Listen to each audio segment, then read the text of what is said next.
guys, and welcome to my channel. My name is Camille, and this video is going to be a mid-year reading wrap-up. We are officially halfway through 2023, and so I thought I would talk about all of the books that I've read between January and June. Last month on my channel, I posted a May reading wrap-up, and I had a lot of fun doing that, so I thought I would continue doing that. But since I didn't tell you guys about the books I've read from January to April, I thought we could just do a whole mid-year wrap-up and talk about all the books I've read so far. So in case you didn't watch my May wrap-up, in case you want to know the other books I've read and if I recommend them, this is the video for you. So I did a little tier ranking on my iPad here of all the books I've read so far, and I have 4 different tiers. So my top tier, which is the best books that I've read so far, it's called Rent-Free in My Mind. This basically means that this book just lives rent-free in my mind. I continuously think about it. It has a lasting impact on me, and it possibly even just changed my life. That's a little dramatic. I don't think any book did that so far. And then the next ranking is just good read. This essentially means that it was a good book. I enjoyed reading it, but it didn't have that lasting impact. The third tier is appreciated it. This means a lot of things, but it means that maybe the book wasn't necessarily for me, but I appreciate the author writing it, and maybe it would be a good book for somebody else, kind of thing. And the final one is just no thanks. Simply, I didn't enjoy this book, and I don't necessarily appreciate it. I mean, no offense to the author who wrote it, but I just don't. It's maybe just not for me. Which I just said about the other one. But the other one, it was it could be for someone else. This one is just I don't think I would necessarily recommend this book to anyone. I read about 20 books so far, and my goal is to read 40 books, so I'm right on track. But the first book that I read was the Heartstopper Yearbook. I got this book for Christmas, and it's not necessarily a novel. If you've read any of Alice Oseman's work, specifically the Heartstopper comics, or you've watched the show Heartstopper, that's what this is about. And it's basically just a little insight into some fun facts about the characters. I think there was some little tidbits about Alice Oseman and how she decided to write the series and things like that. So it's not necessarily a novel, but it's a book and I read it, so it counts.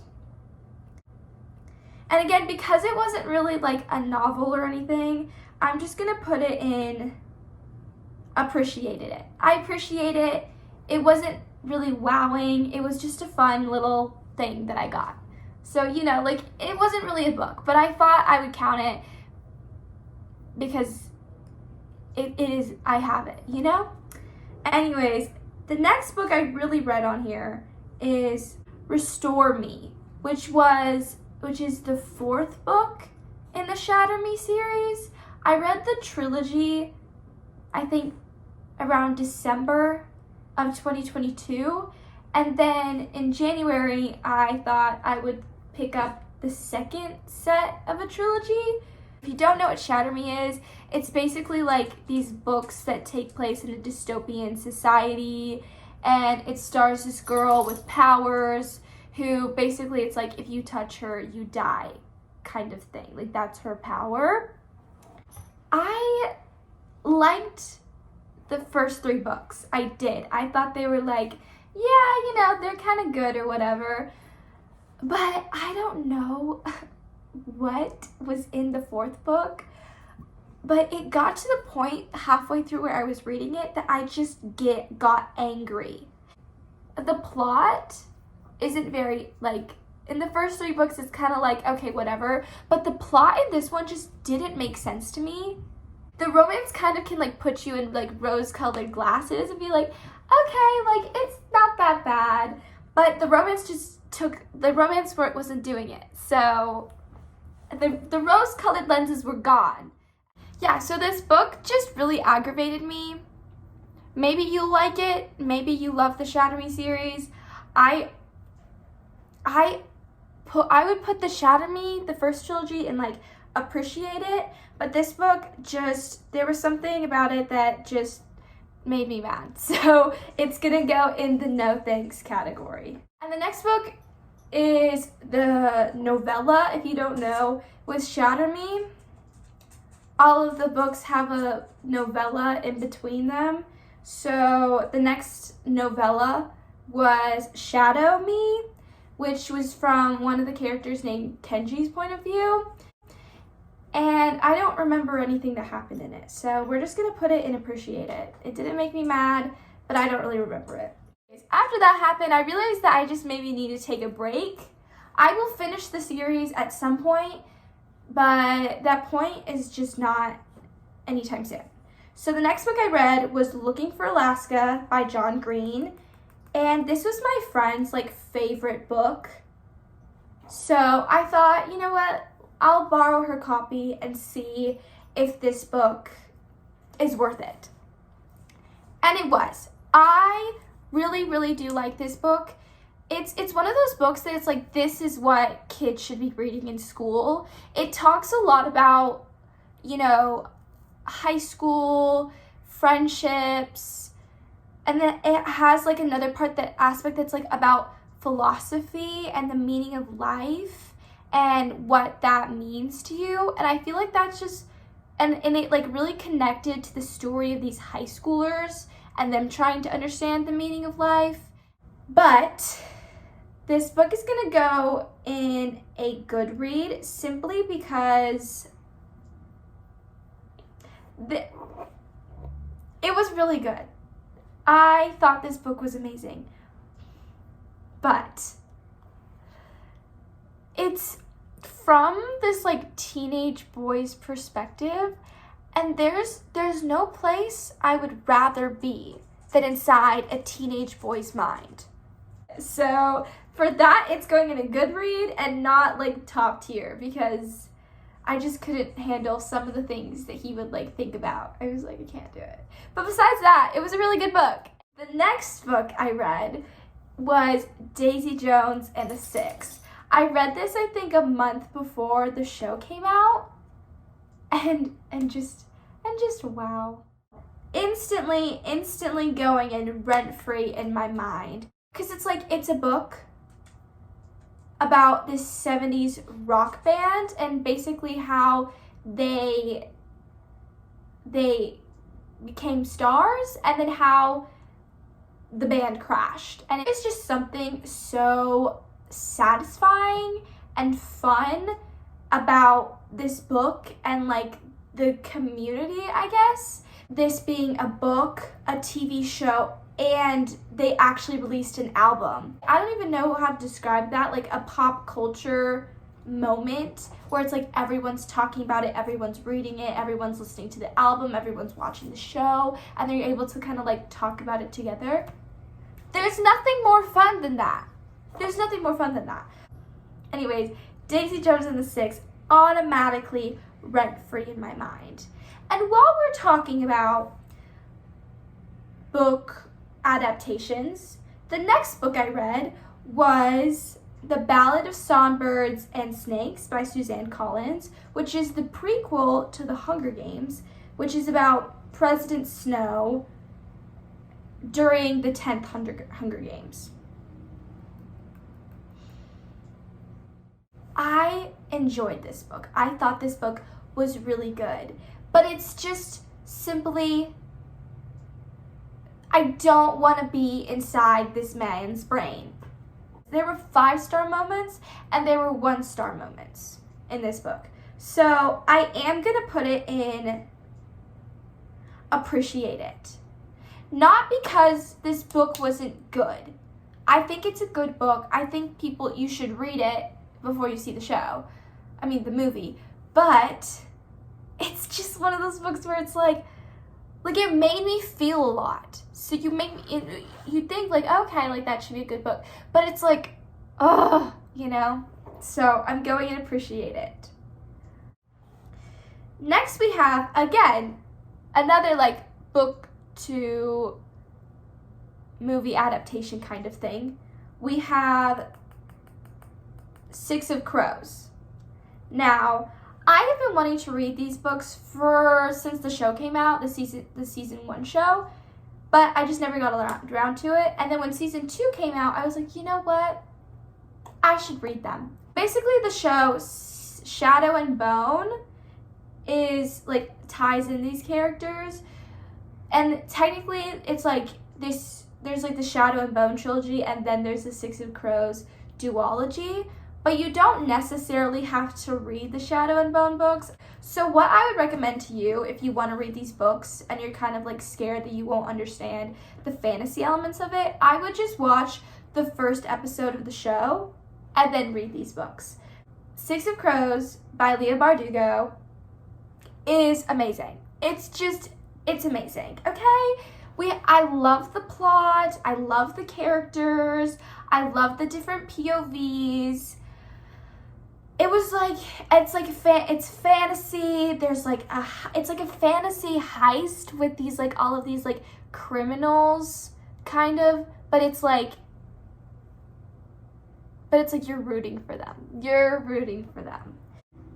It's not something that necessarily stayed rent-free in my mind, but it was great. But I had a wonderful time. I had so much fun. Then I was wanting to read, so Six of Crows is a duology, so the next book I should have read was Crooked Kingdom, but I didn't want to buy the book, and there was a hold on the library, so I read a bunch of other random books that I could find, and I ended up going through like a huge romance phase randomly in the middle of all of this, and I read this series. It's called the Boys of Tommen series, and the first book is Binding 13. Instantly rent-free in my mind. Essentially, Binding and Keeping 13 is the first duology, and this stars like this girl named Shannon, and she's starting off at this like private school, and she meets this boy Johnny, and he's like the star rugby player of the school, and it's basically like their love story. I would definitely say like look up the trigger warnings for this book, because there's some dark elements in it, but essentially it's like this family, they're going through a lot of family issues, and it's like they're the children of this family like falling in love. Oh, I loved these books. I loved these books so much. They were so cute. So like it's like just this like cute little like cheesy little like innocent little romance tied in with like the dark stuff of the family. Randomly, we have in here The Great Gatsby. I understand why The Great Gatsby is an amazing, like, fantastic, amazing book or whatever, but it's just like, it's rich white people having rich white people problems. Yeah, so we're gonna put it in Appreciate It simply because I understand why it is such a beautiful book. Like, I understand why people love it. It's just like, for your average girly, like, it's not gonna be enjoyable. And so then, now we jump back into the Boys of Tommen series, and we get Saving Six and Redeeming Six, which stars Shannon's brother, her older brother, Joey, and his girlfriend, Aoife? Her name looks really weird. These books are set in Ireland, so that's why they look weird. Where Johnny and Shannon's little romance was like kind of cheesy and like cutesy, This book is just like a step further in the darker level. There's just a lot more darker themes, and these two characters go through a lot more struggles. I absolutely loved them, so they're all going in rent-free in my mind. These are the books that I constantly think about all the time. They were just, the moments in these books, absolutely heartbreaking. Down. So after this, I was just full on like, give me all the romance books. I'm ready to embark on them. So the next book I read was The Deal. The cover, I can't. It's a true sports romance. And it was like what I imagined a romance book to be.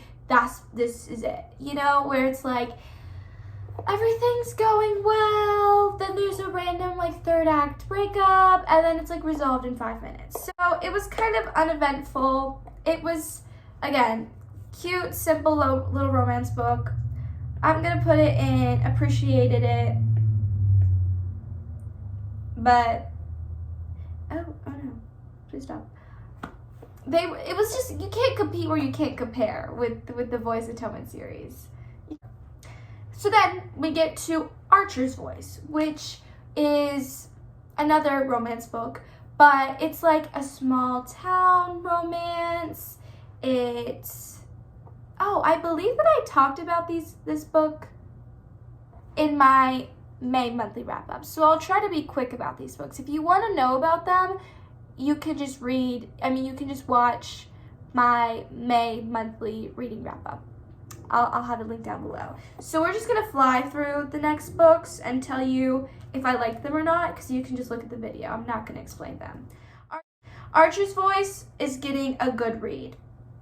It's a good read. So cute, loved it. Crooked Kingdom, also actually getting a good read. Again, I do like Crooked Kingdom and Six of Crows are really close to being rent-free, but I feel like maybe there were times where I was like, I kind of got disinterested in the story. Certain POVs, I was just like, okay, actually, I don't want to read about you right now. Happy Place, rent-free in my mind. Rent-free in my mind. That book, you know, we love Emily Henry. I will be reading so much more Emily Henry. Then we have Before the Coffee Gets Cold. This is going in appreciated it, simply because it was just a little too emotional heartbreak for me. I think I said like emotional whiplash in my little Goodreads review. I was like, I can't. Like, sometimes these things are just a little too far. So now we're into June. June is where I reread the Cruel Prince trilogy, which I think I also talked about in my May wrap-up when I said the books I want to read in June. So I've already read The Cruel Prince, so we're going to put these books where they are meant to be. The Cruel Prince is rent-free in my mind, and then Wicked King and Queen of Nothing are good reads. This is overall like a top series for me. It's the first fantasy series I ever read. But looking back on it, I realized that The Cruel Prince was the one that I was really like eating up. And then Wicked King and Queen of Nothing, there were certain times where I was just like, you know, actually I'm kind of not really as interested as I thought I would be. Last book I read is The Stolen Heir. And I reread the Cruel Prince series to prepare for this book. The Stolen Heir came out this year, and it's basically about the main character in The Cruel Prince. The main character's brother. So the main character's brother and then this other girl named Surin go on this like quest. Yeah, they go on this quest. That's all I'm really gonna say about it. I thought I would love this book. I thought I would love it the way that I did the Cruel Prince books, but the plot was so strange to me. It was like the whole first 200 pages of this book was simply just trying to throw you off as a reader, and it just felt like you were like running in circles for the first 200, 300 pages. And you don't really ever figure out like what was going on until the last 50 pages. And I felt like the whole like plot, the whole quest was pointless. And then the last 50 pages were great. And yeah, so I am gonna put it in appreciate it, but I'm gonna put it like here, I guess, like not at the end. I appreciate it more than some of the other books because of the last 50 pages. And I'm really excited, like it ended on a cliffhanger, and so I'm really excited for the next book that's gonna come out. Because The Stolen Heir is also a duology. And the cliffhanger was really good. So the second book has potential for being really good. So that's all the books I've read so far this year. And looking at it, I had a lot of fun. The only book that I put in no thanks was Restore Me. So far I've had a really good reading year. And I'm really excited for my next reading year, and I'm really excited to start making some videos about the books I'm reading. Anyways, that's the end of this video. I hope you enjoyed, and I will see you guys next time I post a video.